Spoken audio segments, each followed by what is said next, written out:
Hello दोस्तों, सभी को नमस्कार।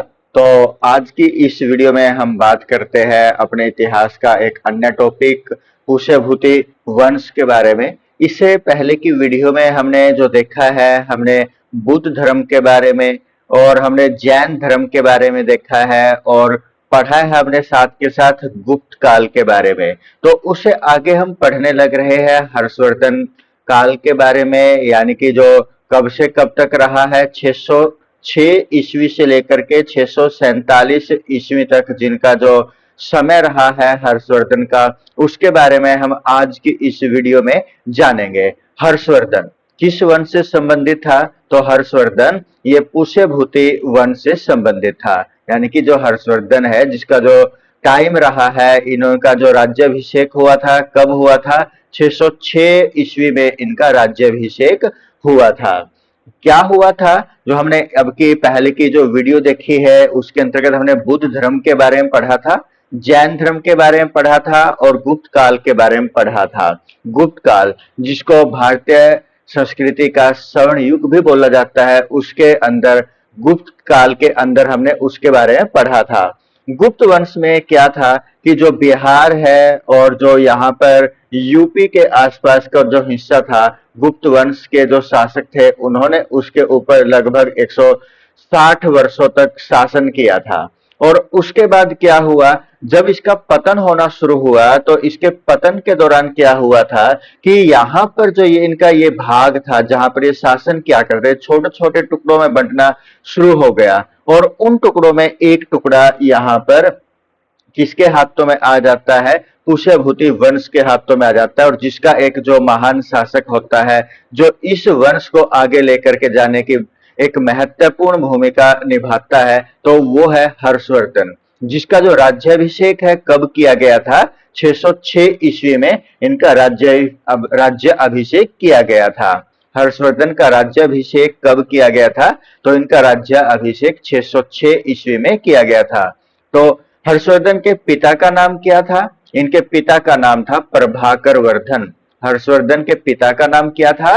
प्रभाकर वर्धन था। हर्षवर्धन के भाई का नाम क्या था?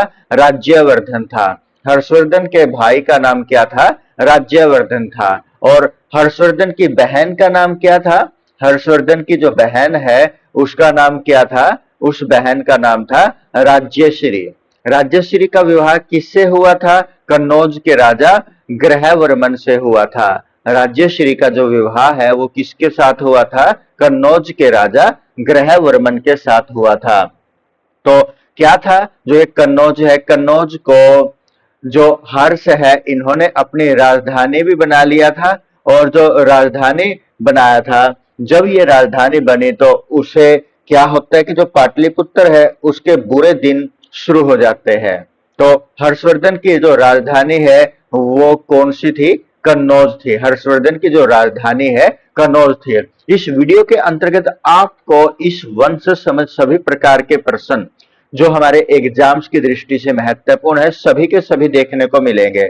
तो आगे का जो प्रश्न है, हर्षवर्धन ने कितने वर्षों तक शासन किया था? हर्षवर्धन ने लगभग 606 ईस्वी से लेकर के 647 ईस्वी तक जो शासन किया है, लगभग 41 वर्षों तक इन्होंने शासन किया था। नेक्स्ट क्वेश्चन है, हर्षवर्धन का प्रमुख मंत्री कौन था? हर्षवर्धन का जो प्रमुख मंत्री था वो कौन था? बाणभट्ट था। बाणभट्ट कौन था? ये एक दरबारी कवि भी था हर्षवर्धन का। जो इनके दरबार के अंदर कवि था वो कौन था? दरबारी कवि हर्ष बाणभट्ट था। और ये इनका एक प्रमुख मंत्री भी था।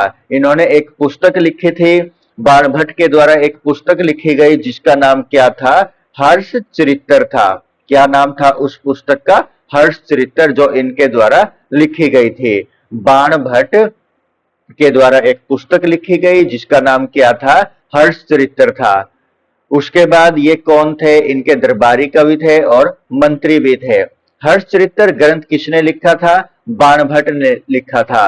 हर्षवर्धन किस धर्म का अनुयायी था? तो हर्षवर्धन बुद्ध धर्म का या बौद्ध धर्म का अनुयायी था। हर्षवर्धन के दरबार में आया चीनी यात्री कौन था? हर्षवर्धन के दरबार में जो चीनी यात्री आया था उसका नाम क्या था? हवेन सांग था। क्या इनके अलावा कोई अन्य चीनी यात्री भी इनके दरबार में आया था? यदि कोई आया था तो उसका नाम आप कमेंट बॉक्स में हमें बताइएगा। आगे है, ह्वेनसांग ने हर्षवर्धन के शासन की तुलना किससे की है? हर्षवर्धन के जो शासनकाल की तुलना है ह्वेनसांग ने एक आदर्श राजा के रूप में की है, क्योंकि हर्षवर्धन को किस प्रकार का राजा मानता था? एक आदर्श राजा मानता था। हर्षवर्धन ने किस प्रसिद्ध सभा का आयोजन किया था? किस प्रसिद्ध सभा का आयोजन किया था? तो कन्नौज महासभा का इन्होंने आयोजन किया था। कन्नौज महासभा कब आयोजित की गई थी? ये की गई थी 643 ईस्वी के अंदर। हर्षवर्धन ने धार्मिक दान कहाँ आयोजित किए थे? धार्मिक दान, धार्मिक यज्ञ के माध्यम से उन्होंने दान दिए थे, तो वो कहाँ पर किए गए थे? प्रयाग के अंदर उसी का आयोजन किया था। उसके बाद आगे है, प्रयाग सम्मेलन कितने वर्षों में एक बार होता है? तो जो प्रयाग सम्मेलन है कितने वर्षों में होता है? 5 सालों में एक बार होता है। हर्षवर्धन के काल में प्रमुख शिक्षा केंद्र कौन से थे? कौन से थे जो प्रमुख शिक्षा के केंद्र थे? यहाँ के जो प्रमुख शिक्षा केंद्र थे वो नालंदा और तक्षशिला थे। हर्षवर्धन किस भाषा में नाटक लिखते थे? उनकी जो भाषा थी वो कौन सी थी? संस्कृत की भाषा थी, उसके अंतर्गत ही उन्होंने अपने नाटक लिखे थे। हर्षवर्धन द्वारा रचित नाटकों के नाम बताने हैं। इनमें है जो उनके द्वारा लिखे गए नाटक है, जैसे कि रत्नावली है, प्रियदर्शिका है और नागानंद है। कौन कौन से है? रत्नावली किसके द्वारा रचित नाटक है? हर्षवर्धन के द्वारा। प्रियदर्शिका हर्षवर्धन के द्वारा रचित नाटक है और नागानंद किसके द्वारा है? हर्षवर्धन के द्वारा रचित नाटक है। हर्षवर्धन के शासनकाल में कर व्यवस्था यानी कि जो टैक्स की व्यवस्था थी वो किस प्रकार की थी? न्यायपूर्ण थी और जनहितकारी थी। यानी कि ये नहीं कि जो लोग हैं लोगों का बुरा करके ही कर को लगाया जाता है, वो व्यवस्था किस प्रकार की थी? वो न्यायपूर्ण थी और जनहितकारी थी, यानी कि जो जनता के हित में हो। हर्षवर्धन की मृत्यु कब हुई है? इनकी मृत्यु हुई है 647 ईस्वी के अंदर। हर्षवर्धन के बाद उसका साम्राज्य किससे मिला था? कि उनका जो उत्तराधिकारी था कौन बना होगा? कोई भी उनका उत्तराधिकारी नहीं बना। ह्वेनसांग ने हर्ष को किस उपाधि से संबोधित किया था? यानी कि जो ह्वेनसांग है, ह्वेनसांग ने हर्ष को किस उपाधि से संबोधित किया था? तो शिलादित्य, शिलादित्य के नाम से या इस उपाधि से इनको संबोधित किया गया था ह्वेनसांग के द्वारा। अगला प्रश्न है, हर्षवर्धन ने दक्षिण भारत पर आक्रमण किया था, वह किससे पराजित हुआ? यानी कि जब हर्षवर्धन ने दक्षिण भारत पर आक्रमण किया तो वो किससे हार गए थे? वो पुलकेशिन द्वितीय से वो हार गए थे। पुलकेशिन द्वितीय किस वंश का शासक था? पुलकेशिन द्वितीय किस वंश का शासक था? तो वातापी चालुक्य वंश का शासक था। वातापी के चालुक्य वंश का शासक कौन था? पुलकेशिन द्वितीय था, जिसने किसको हरा दिया था? उसने हर्षवर्धन को हरा दिया था। कब? जब वह दक्षिण भारत पर आक्रमण करना चाहता था। हर्षवर्धन के काल में व्यापार किस प्रकार का था? व्यापार कैसा था? व्यवस्थित था और समृद्ध था, यानी कि एक व्यवस्था के अनुसार ही व्यापार किया जाता था और एक अच्छी प्रकार से व्यापार को किया जाता था, जो समृद्ध था, उन्नति की ओर अग्रसर था। हर्षवर्धन के दरबार में कौन कौन से कलाकार थे? उसके दरबार के अंदर कवि भी थे, गायक भी थे और नर्तक आदि कलाकार उसके दरबार में थे। हर्षवर्धन ने शिक्षा के लिए क्या प्रावधान किए थे? हर्षवर्धन ने शिक्षा के लिए भी महत्वपूर्ण कदम उठाए, जैसे कि विद्यालयों और विश्वविद्यालय को संरक्षण दिया गया था उनके शासनकाल में, शिक्षा को बढ़ावा दिया जाने के लिए। हर्षवर्धन का शासन किस प्रकार का था? केंद्रीकृत और उत्तर भारत में व्यवस्थित था। केंद्रीकृत था यानी कि मुख्यतः वो अपना ही चलाता था, अपनी ही बातों को सर्वोपरि रखता था, अंतिम डिसीजन राजा का हुआ करता था। तो उत्तर भारत में उसका विस्तार था। हर्षवर्धन के शासन में प्रमुख प्रशासनिक इकाई क्या थी? कि प्रशासन किया जाने की जो मुख्य इकाई थी वो क्या थी? भुक्ति थी, यानी कि जिसको प्रांत बोला जा सकता है। क्या बोला जा सकता है? भुक्ति को प्रांत बोला जा सकता है। भुक्ति के अधीन छोटी इकाई को क्या कहा जाता था? विषय कहा जाता था। भुक्ति के अधीन जो छोटी इकाई थी उसको क्या कहा जाता था? विषय कहा जाता था।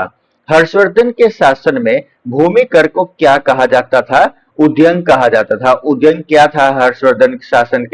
हर्षवर्धन के शासन काल में भूमि कर था। उद्यंग एक प्रकार का भूमि कर था जो हर्षवर्धन के शासन काल में लगाया जाता था।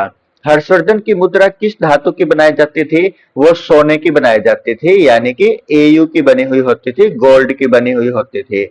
हर्षवर्धन की मुद्रा का नाम क्या था? उसकी मुद्रा का नाम क्या था? दिनार मुद्रा का नाम था। हर्षवर्धन ने किस विश्वविद्यालय को दान दिया था?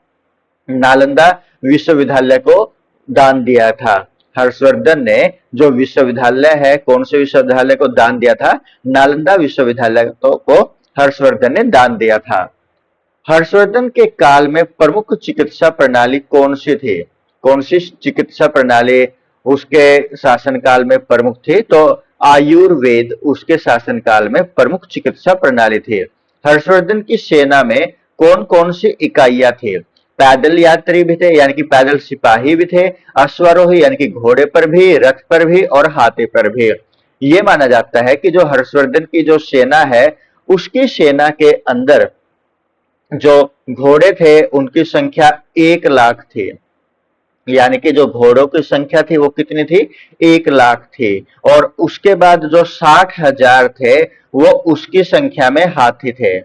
और जो घोड़े थे उनकी संख्या कितनी थी? 1 लाख थी। हाथी कितने थे? 60,000 के आसपास इनकी संख्या हर्षवर्धन के शासन काल में मानी जाती है। और इसके अलावा यदि हम बात करें मौर्यों के अंतर्गत, मौर्य शासनकाल के अंतर्गत भी यदि हम एक मुख्यतः बात करें तो उनकी जो घोड़े की जो सेना थी उनकी संख्या केवल 30,000 के आसपास मानी जाती थी। और जो हाथी की जो सेना थी वो कितनी मानी जाती थी? 9,000 के आसपास मानी जाती थी। तो अब आप यहाँ पर अनुमान लगा सकते हैं कि हर्षवर्धन के शासनकाल के अंदर जो ये इतनी बड़ी सेना को रखना किस प्रकार का कार्य होता होगा।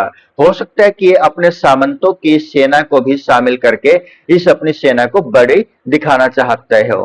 हर्षवर्धन किस नदी के तट पर प्रयाग सम्मेलन आयोजित किया करता था? कौन सी नदी के तट पर हर्षवर्धन प्रयाग सम्मेलन आयोजित किया करता था?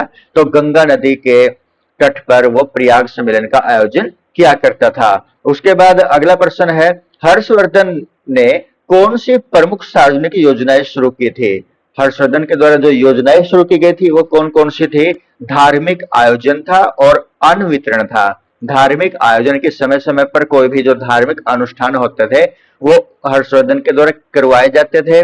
और साथ में जो अन्न है, अन्न का वितरण है वहां पर किया जाता था।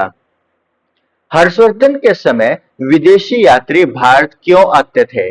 किसके लिए जो विदेशी यात्री थे वो भारत के अंदर आया करते थे? शिक्षा को लेने के लिए भी, धर्म का प्रचार प्रसार करने के लिए भी आते होंगे, या धर्म को देखने के लिए, उसका अवलोकन करने के लिए, या फिर व्यापार हेतु भारत के अंतर्गत विदेशी यात्री आते होंगे। हर्षवर्धन के काल में किस प्रकार की प्रशासनिक व्यवस्था थी? किस प्रकार की व्यवस्था थी? राजतंत्रात्मक व्यवस्था थी। किस प्रकार की व्यवस्था थी? राजतंत्रात्मक व्यवस्था थी। हर्षवर्धन के शासन में नागरिकों की स्थिति किस प्रकार की थी? सामान्यतः संतोषजनक है। कुल मिलाकर के हर्षवर्धन के शासन में लोग ठीक ठाक रहते थे, अच्छी प्रकार से रहते, संतोष था उनको। हर्षवर्धन के समय महिलाओं की स्थिति किस प्रकार की थी? सम्मानजनक थी, यानी कि इज्जत किए जाते थे, परंतु उनकी जो स्वतंत्रता थी वो किस प्रकार की थी? सीमित स्वतंत्रता के थे उनकी। नेक्स्ट क्वेश्चन है, हर्षवर्धन के नाटकों में किस प्रकार की कहानियां होती थी? क्योंकि जो हर्षवर्धन के नाटक है उसमें जो कहानियों के प्रकार है वो किस प्रकार के जो कहानी थी वो हुआ करती, धार्मिक और सामाजिक कहानियां उनके नाटकों में दर्शाए जाते थे। उसके बाद नागानंद नाटक का मुख्य विषय क्या था? बौद्ध धर्म और त्याग के ऊपर आधारित ये नाटक है। क्या नाम है इस नाटक का? नागानंद। किस इसका जो मुख्य विषय है वो क्या था? बौद्ध धर्म और अब त्याग की भावना को दर्शाना इस नाटक का मुख्य विषय था। हर्षवर्धन ने किस पद्धति से शासन किया था? न्याय और धर्म के आधार पर ही हर्षवर्धन ने शासन किया था। हर्षवर्धन के शासन में दंड प्रणाली कैसी थी? उचित थी और तुलनात्मक रूप से उदार थी, यानी कि सभी को न्याय मिलता था और यदि कोई गलती करता था उसको दंड भी दिया जाता था, जिसका जो स्वरूप था तुलनात्मक रूप से किस प्रकार का था, उदार स्वरूप था। हर्षवर्धन के समकालीन दक्षिणी भारतीय शासक कौन था? यानी कि हर्षवर्धन के समय में, जो कि भारत के अंतर्गत मुख्यतः कश्मीर वाले एरिया को छोड़ करके जो इन्होंने शासन किया है, उसी प्रकार दक्षिण भारत के अंदर कौन शासन किया करता था, जिसका नाम क्या था? पुलकेशिन द्वितीय था। क्या नाम था? पुलकेशिन द्वितीय था। ह्वेनसांग ने हर्षवर्धन के बारे में किस ग्रंथ में लिखा था? ह्वेनसांग ने हर्षवर्धन के बारे में जो ग्रंथ इनके बारे में लिखा था, उस ग्रंथ का नाम क्या है? शी यू की है। क्या नाम है? ह्वेनसांग ने हर्षवर्धन के बारे में जिस ग्रंथ में लिखा उसका क्या नाम है? शी यू की है। ह्वेनसांग ने नालंदा विश्वविद्यालय में कितने समय अध्ययन किया था? लगभग कितने सालों तक अध्ययन किया था? 5 सालों तक अध्ययन किया था। बाणभट्ट का एक अन्य प्रसिद्ध ग्रंथ कौन सा है? कादम्बरी है। बाणभट्ट का एक अन्य प्रसिद्ध ग्रंथ क्या है? क्या नाम है उसका? कादम्बरी है। हर्षवर्धन ने किन भाषाओं को संरक्षण दिया? हर्षवर्धन ने संस्कृत और पाली भाषा को संरक्षण दिया था। किन किन भाषाओं को हर्षवर्धन ने संरक्षण दिया था, यानी कि कौन सी भाषा उनके राज्य के अंदर, उनके प्रांत के अंदर अच्छी प्रकार से बोली जाती थी और उन्हीं भाषाओं में कार्य किया जाता है कि आम बोलचाल की भाषा मुख्यतः हम बोल सकते हैं कौन कौन सी हो सकती है? संस्कृत और पाली को हम आम बोलचाल की भाषा उस समय की मान सकते हैं। हर्षवर्धन के शासन में कर संग्रह का माध्यम क्या था? राजकीय अधिकारी। राजकीय अधिकारी हुआ करते थे जो क्या किया करते थे? कर को यानी कि टैक्स को इकट्ठा किया करते थे। हर्षवर्धन के काल में कृषकों के किसानों की स्थिति किस प्रकार की थी? सामान्य और अपेक्षाकृत स्थिर थी, यानी कि ठीक ठाक ही उनकी स्थिति थी हर्षवर्धन के काल में किसानों की। हर्षवर्धन की धर्म नीति किस प्रकार की थी? सर्वधर्म समभाव पर आधारित, सभी धर्मों का आदर उनके समय में किया जाता था। हर्षवर्धन ने किस क्षेत्र में सबसे पहले विजय प्राप्त की थी? कौन से क्षेत्र में विजय प्राप्त की थी? मगध के ऊपर। हर्षवर्धन का उत्तर भारत में शासन किन क्षेत्रों तक फैला था? कश्मीर से नर्मदा तक उनका शासन फैला हुआ था।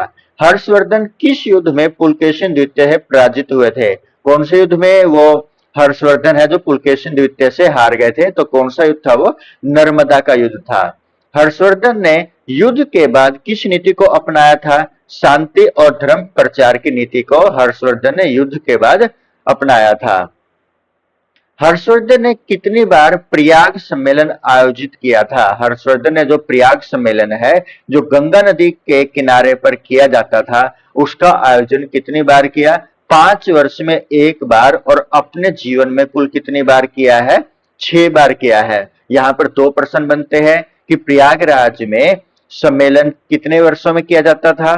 5 सालों में किया जाता था, 5 साल के अंदर। और हर्षवर्धन ने कितने बार यहाँ पर सम्मेलन करवाया? 6 बार यहाँ पर उन्होंने सम्मेलन करवाया था। उसके बाद है हर्षवर्धन किस युग का अंतिम महान सम्राट माना जाता है? महान सम्राट, जबकि जो ये महान सम्राट है इसको अंतिम हिंदू भारतीय सम्राट बोला जा सकता है, अंतिम हिंदू सम्राट इनको कहा जा सकता है भारत का, जबकि ये न तो कट्टर हिंदू थे और न ही सारे देश के ऊपर शासन करने वाले थे, शासक थे। तो इनको यहाँ पर अंतिम भारतीय सम्राट बोला जाता है। तो हर्षवर्धन किस युग का अंतिम महान सम्राट माना जाता है? प्राचीन भारत का। प्राचीन भारत का ये एक अंतिम महान सम्राट माना जाता है। हर्षवर्धन के दरबार में कौन से धर्मों के विद्वान रहते थे? हिंदू धर्म के भी विद्वान रहते थे, बौद्ध के भी और जैन धर्म के भी विद्वान इनके दरबार के अंदर रहते थे। हर्षवर्धन के शासनकाल में किस कला का विकास हुआ? कौन सी कला का विकास हुआ? चित्रकला का और स्थापत्य कला का विकास हुआ। तो दोस्तों, आपको हमारी ये वीडियो किस प्रकार की लग रही है आप हमें कमेंट बॉक्स के अंदर बताइए। और यदि आपको हमारी वीडियो पसंद आई है तो आप हमें कमेंट भी करें और हमारी इस वीडियो को लाइक करें, ताकि हमें भी इस प्रकार की जो अन्य वीडियो है अन्य विषयों के ऊपर बनाने में हमें भी मोटिवेशन मिले। हर्षवर्धन ने बौद्ध धर्म के किस संप्रदाय को अपनाया था? कौन से संप्रदाय को? बौद्ध धर्म के 2 संप्रदाय थे, कौन कौन से? हीनयान और दूसरा महायान था। तो हर्षवर्धन ने कौन से संप्रदाय को अपनाया था? महायान को अपनाया था। हर्षवर्धन की शासन व्यवस्था में किसका विशेष ध्यान रखा गया था? जन कल्याण का। यानी कि जो हर्षवर्धन की जो शासन व्यवस्था थी उसके अंतर्गत जो ध्यान रखा गया था वो किसका रखा गया था? लोगों की भलाई का ध्यान उसने अपने शासन व्यवस्था के अंदर मुख्य रूप से रखा था। हर्षवर्धन की मृत्यु के बाद उसका जो साम्राज्य संभाला था किसने संभाला था? ये प्रश्न रिपीटेड है। उसमें क्या था कि हर्षवर्धन ने अपना कोई भी उत्तराधिकारी नहीं बनाया था। हर्षवर्धन के समय धार्मिक सहिष्णुता कैसे थे? अत्यंत उच्च स्तर के थे। जो वहां पर धार्मिक सहिष्णुता थी वो किस प्रकार के थे? उच्च स्तर के थे। हर्षवर्धन की प्रमुख धार्मिक गतिविधियां यानी कि धार्मिक आधार पर क्या क्या काम किया करता था? दान भी किया करता था, समय समय पर यज्ञों का आयोजन भी किया करता था और बौद्ध धर्म का प्रचार वो किया करता था। बाणभट्ट किस क्षेत्र का निवासी था? यानी कि जो बाणभट्ट था वो किस क्षेत्र का निवासी था? कन्नौज का निवासी था। हर्षवर्धन ने शिक्षा को कैसे बढ़ावा दिया? विद्यालय और विश्वविद्यालय को दान दे करके उसने क्या किया? शिक्षा को बढ़ावा दिया था। जैसे कि नालंदा विश्वविद्यालय है उसने उसको दान दे करके इसको अच्छी प्रकार से उन्नति करने के लायक बनाया। हर्षवर्धन के काल में प्रमुख व्यापारिक वस्तुएं क्या थी? क्या थी प्रमुख व्यापारिक वस्तु जिसका वो व्यापार किया करते थे? कपास थी, मसाले, रतन और हाथी दांत का मुख्यतः एक व्यापारिक आधार पर व्यापार किया जाता था। हर्षवर्धन ने किस प्रकार के कानून बनाए थे? धर्म आधारित के जो धर्म को ध्यान में रखते हुए बनाए गए थे और न्यायप्रिय यानी कि न्याय करने वाले कानून को यहाँ पर बनाया गया था। हर्षवर्धन के शासन में सिंचाई के क्या साधन थे?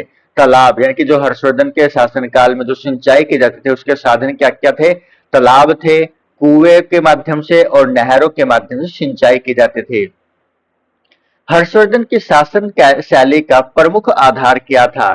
धर्म और दान था। यानी कि उसकी जो शासन शैली थी वो किस प्रकार थे? किसके ऊपर आधारित थी? वो मुख्यतः धर्म और दान के ऊपर आधारित थी।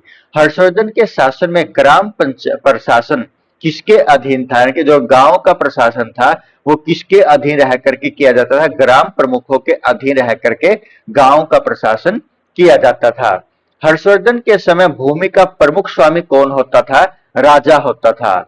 हर्षवर्धन की शासन व्यवस्था में किस ग्रंथ में वर्णित है कि जो हर्षवर्धन की शासन व्यवस्था है वो किस ग्रंथ के अंदर वर्णित है? हर्षचरित्र के अंदर वर्णित है। तो हर्षचरित्र किसके द्वारा रचित है? कमेंट बॉक्स में इसका उत्तर बताइएगा। हर्षवर्धन की धार्मिक यात्राओं का उद्देश्य क्या है? धर्म का प्रचार और जनसेवा करना धार्मिक यात्राओं का उद्देश्य है। हर्षवर्धन की धार्मिक यात्राओं का। हर्षवर्धन का दरबार किन गुणों के लिए प्रसिद्ध था? किन गुणों के लिए हर्षवर्धन का दरबार प्रसिद्ध था? विद्वानों और कलाकारों को संरक्षण देने के लिए हर्षवर्धन का जो दरबार था वो प्रसिद्ध था।